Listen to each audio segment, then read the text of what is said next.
Alright, hello everybody. My presentation is going to be over Benjamin S. Bloom. Bloom studied the higher thinking process and created Bloom's taxonomy.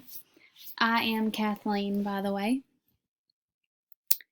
So, Benjamin Bloom's early life. Benjamin Bloom was born in Lansford, Pennsylvania on February 21st, 1913. His parents were Russian immigrants. His father was a farmer and his mother was a housewife. His parents had fled from Russia, so they were, I guess you call it, first generation immigrants.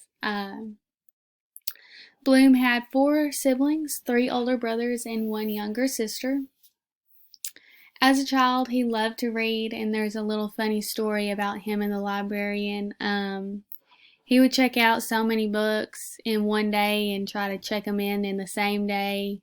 And she didn't believe that he had read them all, so he had to prove to her that he had read them completely before he checked them back in and could get more books. For elementary school and high school, he ended up attending the public school in Lansford. He enjoyed playing handball, ping pong, and chess.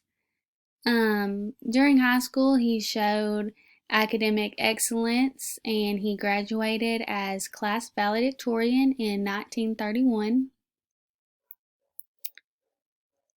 Okay, so Bloom's early professional life. In the fall of 1931, Bloom enrolled in Pennsylvania State University.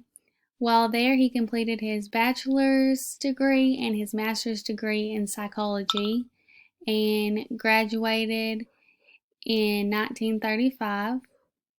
After college, he was employed as a research worker for the Pennsylvania State Relief Organization for about a year. And then he ended up moving to Washington, D.C. and took a similar job with the American Youth Commission. While there, he met Ralph W. Tyler. He decided to go study with Tyler at the University of Chicago in 1939. This was around the same time that he met his wife, Sophie. In 1942, Bloom received his PhD in education.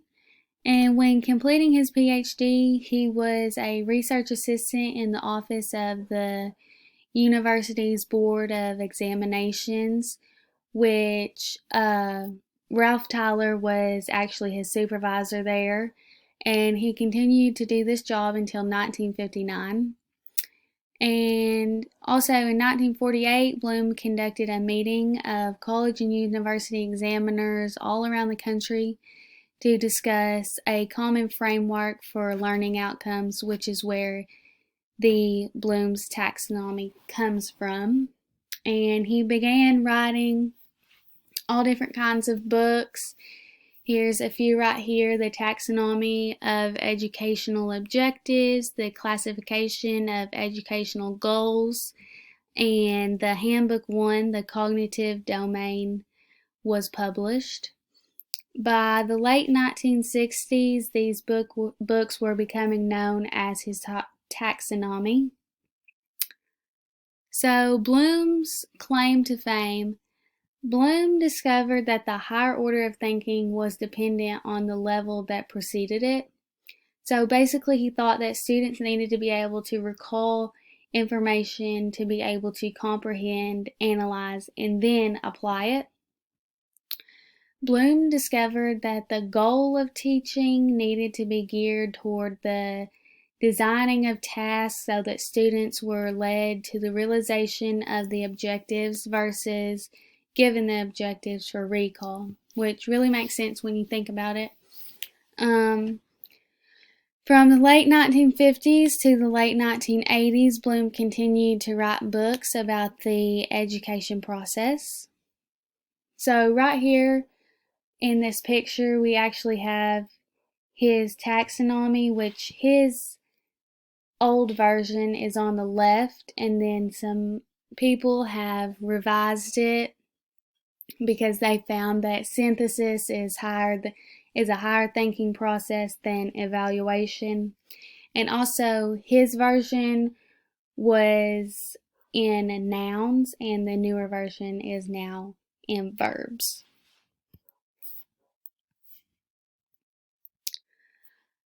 So Benjamin Bloom also had an advanced theory of learning called mastery of learning. This was the idea that all students are capable of learning if material is presented to them in a logical, systematic way.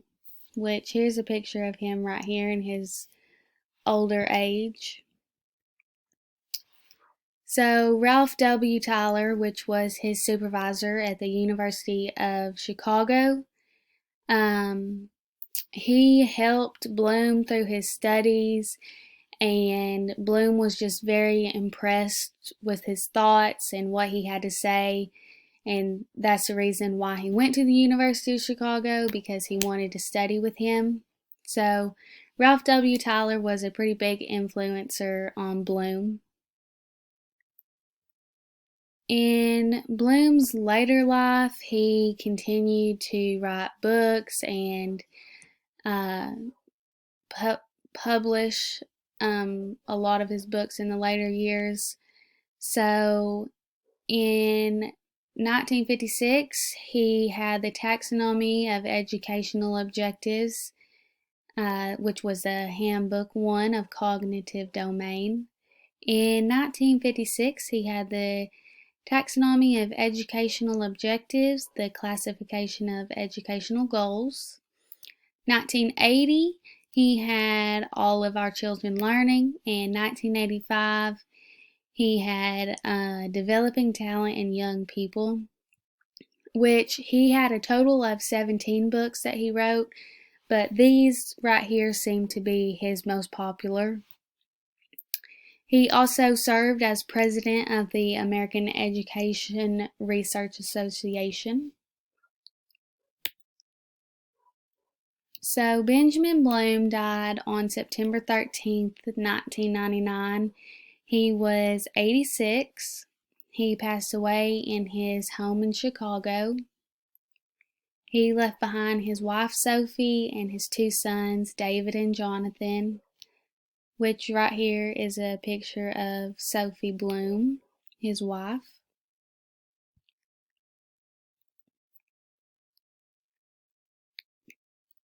Alright, so why do we as teachers teachers and future teachers need to know who Bloom is and what his work is?